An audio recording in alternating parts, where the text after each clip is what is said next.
The New York Times' Thomas Friedman, in a commonplace formulation, sniffs that racial profiling isn't civilized, and he blames 20 years of attacks on American interests by Muslim extremists on, I quote, religious fundamentalists of any stripe. I don't know, the Amish have been rather quiet recently.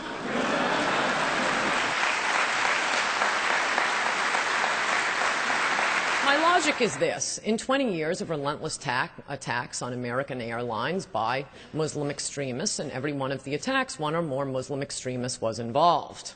This ought to help airlines and law enforcement engage in more accurate risk assessment.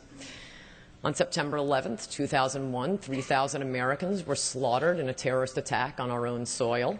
In October 2000, our warship, the USS Cole, was attacked by Muslim extremists. In 1998, our embassies in Kenya and Tanzania were attacked by Muslim extremists. In 1996, a U.S. housing complex in Saudi Arabia was attacked by Muslim extremists. In 1995, 5 Americans were killed in a car bomb set by Muslim extremists. In 1993, of course, the World Trade Center was bombed by Muslim extremists. In 1988, a passenger jet, Pan Am Flight 103, was bombed by Muslim extremists. In 1986, a West Berlin discotheque frequented by U.S. servicemen was bombed by Muslim extremists. In 1985, an Italian cruise ship, the Achille Laura, was seized. An 69-year-old American shot and thrown overboard by Muslim extremists. In 1983, the U.S. Marine barracks in Beirut was blown up by Muslim extremists. In 1982, the U.S. Embassy in Beirut was blown up by Muslim extremists.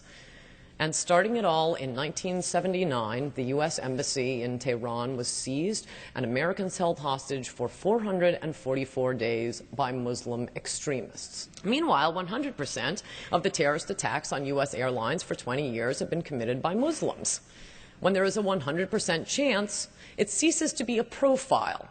It's called a description of the suspect.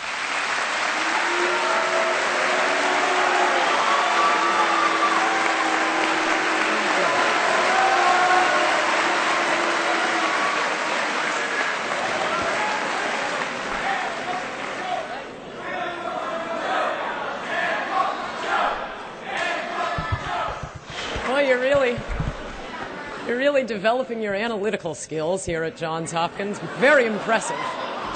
Wow. At Harvard, they had questions.